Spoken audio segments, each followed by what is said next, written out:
భారతదేశాన్ని భయపెట్టాలి. ఇప్పుడు అమెరికాకు తీరని కల ఏదైనా ఉందంటే ఇదే. మరి అమెరికా ఎందుకు భారతదేశాన్ని భయపెట్టాలనుకుంటోంది? ఈ భయపెట్టడం వెనుక కారణం భయపడడమేనా? మీకు అర్థమవుతోందా? అయితే వివరంగా చెప్తాను, వినండి.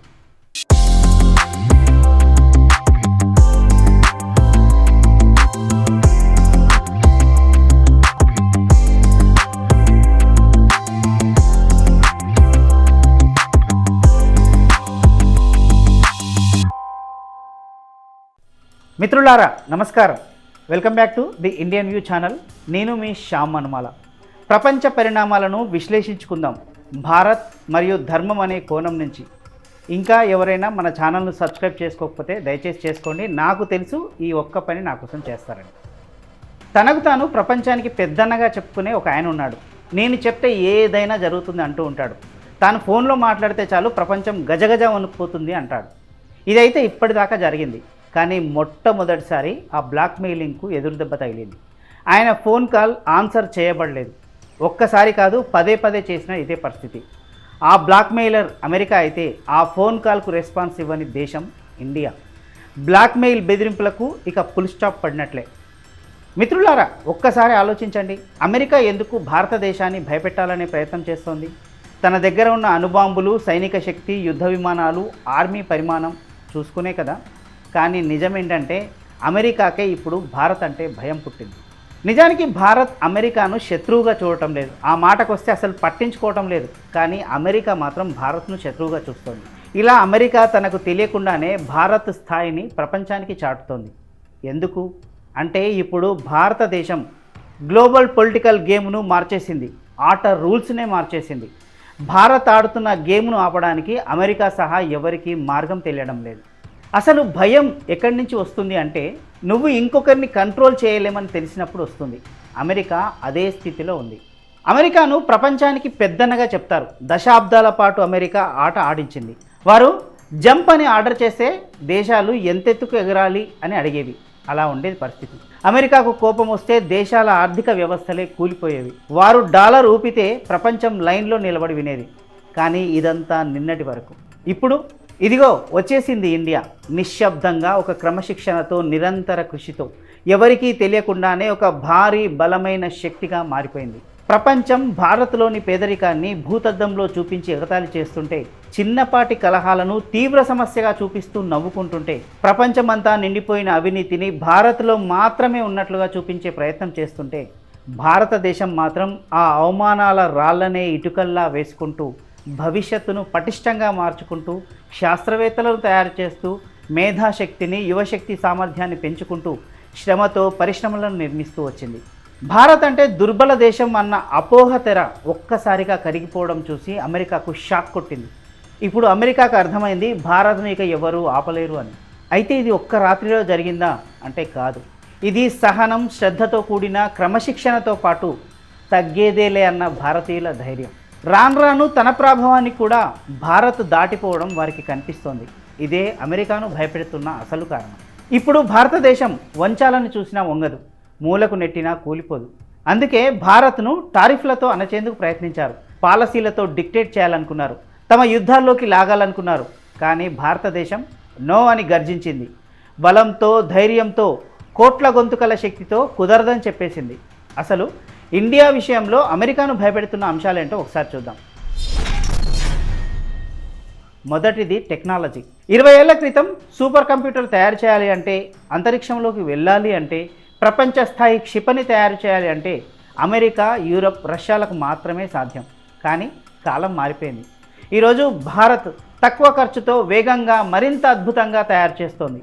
ఇప్పటి వరకు ఎవరికీ సాధ్యం కాని చంద్రుడి దక్షిణ ధృవాన్ని భారత్ మేడ్ చంద్రయాన్ తాకింది. అది కేవలం ఒక సక్సెస్ఫుల్ స్పేస్ మిషన్ మాత్రమే కాదు, మీరు అందుకోలేని ఎత్తుకు మేము వచ్చాం అన్న సందేశం. 5G నుంచి సెమీకండక్టర్లు, ఆర్టిఫిషియల్ ఇంటెలిజెన్స్ నుంచి డిజిటల్ పేమెంట్స్ వరకు భారత్ చెబుతోంది ఇక మేము దేనికోసం మిమ్మల్ని దేబిరించాల్సిన పని లేదు అని. అదే అమెరికాకు భయం పుట్టిస్తోంది. రెండోది ఆర్థిక శక్తి. భారతదేశం 3వ అతిపెద్ద ఆర్థిక వ్యవస్థగా ఎదిగింది. ఇది కేవలం జీడిపిలో మాత్రమే కాదు, 150 కోట్ల జనాభా కొనుగోలు చేస్తూ, నిర్మిస్తూ, ఆవిష్కరిస్తూ అభివృద్ధి పథంలో ముందుకు వెళ్తోంది. ఇప్పుడు మార్కెట్ అమెరికా చేతిలో నుంచి క్రమంగా జారిపోతోంది భారత్ చేతుల్లోకి. ఇప్పుడు భారత్ అంటోంది, కాదు శాసిస్తోంది, మీరు ఇన్వెస్ట్ చేయండి కానీ మా షరతుల మీద అంటూ తేల్చి చెప్తోంది. భారత్కు ఇంత ఆత్మగౌరవం ఎవ్వరూ ఊహించలేదు. ఇప్పుడు ఇన్నేళ్ల తర్వాత అమెరికా తన ఆధిపత్యం కోసం పోరాటానికి దిగాల్సిన పరిస్థితి వచ్చింది. మూడోది సైనిక శక్తి. యుద్ధ సామర్థ్యాన్ని అంచనా వేయాలంటే ఆ దేశం ఆర్మీ ఎంత పెద్దదో చూడాలా, రక్షణ రంగానికి కేటాయించే బడ్జెట్ను చూడాలా. అయితే ఈ రెండు విషయాల్లో అమెరికా వద్ద పెద్ద సైన్యం, ఇంకా అతిపెద్ద డిఫెన్స్ బడ్జెట్ ఉంది. కానీ యుద్ధ శక్తి కేవలం డబ్బు మీద కాదు, వ్యూహం, సహనం, స్వంత ఉత్పాదకత మీద ఉంటుంది. సరిగ్గా ఇదే భారత్కున్న అనుకూలత. ఇప్పుడు భారత్ వద్ద ఏ మూలకైనా వెళ్ళి లక్ష్యాన్ని ఛేదించగల క్షిపణులు ఉన్నాయి, సముద్రాలను ఏలగల సబ్మెరైన్స్ ఉన్నాయి, ఖచ్చితంగా ఆయుధాలను దిశానిర్దేశం చేసే శాటిలైట్లు కూడా ఉన్నాయి. అన్నిటికంటే ముఖ్యంగా అవసరం పడితే సంకోచించకుండా వాడే దృఢ సంకల్పం ఉంది. ఆపరేషన్ సింధూర్ కానీ లేదా బాలాకోట్, గాల్వాన్ అన్ని చోట్ల భారత్ నిరూపించుకుంది. ఒకప్పుడు ఎవరు దాడి చేసినా శాంతి వచనాలతో సరిపుచ్చిన ఇండియానే ఇప్పుడు మీరు హద్దులు దాటితే పరిణామాలు భయంకరంగా ఉంటాయని చేతల్లో చూపిస్తోంది. ఇదే అమెరికాను కుదిపేసింది. ఇక మరోది అంతర్జాతీయ ఒప్పందాలు. విభజించు, పాలించు, ఇదే అమెరికా విధానం. ఎప్పుడూ దేశాలను విడగొట్టి ఒకరిపై ఒకరిని ఉసిగొల్పి తమపై ఆధారపడేలా చేసి ఆడించేది. కానీ భారత్ ఆ ఆటనే మార్చేసింది. రష్యాతో ట్రేడ్ చేయొద్దు అని అమెరికా అల్టిమేటం ఇస్తే భారత్ ధిక్కరించింది. మిడిల్ ఈస్ట్లో వాళ్ళు తన కంట్రోల్లోకి రావాలనుకుంటే భారత్ సెపరేట్గా కూటములు కట్టుకుంది. ఆఫ్రికా, ఆగ్నేయాసియా, జపాన్, యూరప్తోనూ భారత్ తనదైన షరతుల మీద ఒప్పందాలు చేసుకుంటోంది. విషయం ఏమిటంటే అమెరికాకు కూడా ఇప్పుడు భారత్తో తప్పనిసరి అవసరం ఉంది చైనాను కట్టడి చేయడానికి. ఇదే పవర్ డైనమిక్స్ని తలకిందులు చేస్తోంది. నిజానికి ట్రంప్ వేసిన టారిఫ్స్ భారత్ కూడా ఒక రకంగా లాభించాయి. ఎలా అంటే మన అతిపెద్ద శత్రువుగా ఉన్న చైనా మళ్ళీ మిత్రహస్తం చాటుతోంది. ఇక సాంస్కృతిక ప్రభావం. మీరు అనుకోవచ్చు కల్చర్ అనేది ఎవరిని భయపెట్టదు అని, కానీ కల్చర్ అనేది ప్రభావం, కల్చర్ అనేది శక్తి. హాలీవుడ్ ఒకప్పుడు ప్రపంచాన్ని డామినేట్ చేసింది. అమెరికా సంగీతం ట్రెండ్స్ సెట్ చేసేది. కానీ ఇప్పుడు బాలీవుడ్, భారతీయ ఆహారము, భారతీయ తత్వాలు, యోగా, ఆధ్యాత్మికత ఇవన్నీ ప్రపంచంలో ఒక అగ్ని మాదిరిగా వ్యాపిస్తున్నాయి. ప్రజలు ఆసక్తి చూపుతున్నారు, అంగీకరిస్తున్నారు, గౌరవిస్తున్నారు. అదే సాఫ్ట్ పవర్. అమెరికా ఇక ప్రపంచానికి ఒక కథకుడు కాదు, కానీ భారత్ తన కథ రాస్తోంది, ప్రపంచం వింటోంది. ఇక భారతీయ గుర్తింపు. ఇదే పెద్ద భయం. అమెరికా ఎదిగింది మిగతా వారి బలహీనత మీద, మిగతా ప్రపంచం అసమర్థత వల్ల. కానీ భారత్ శతాబ్దాల దాడులు, వలసలు, విభజనలు తట్టుకొని నిలిచి కరడుగట్టిపోయింది. ఈ చారిత్రాత్మక బలం అమెరికా అర్థం చేసుకోలేకపోతుంది. భారత్ ఆత్మవిశ్వాసానికి అమెరికా భయపడక తప్పదు.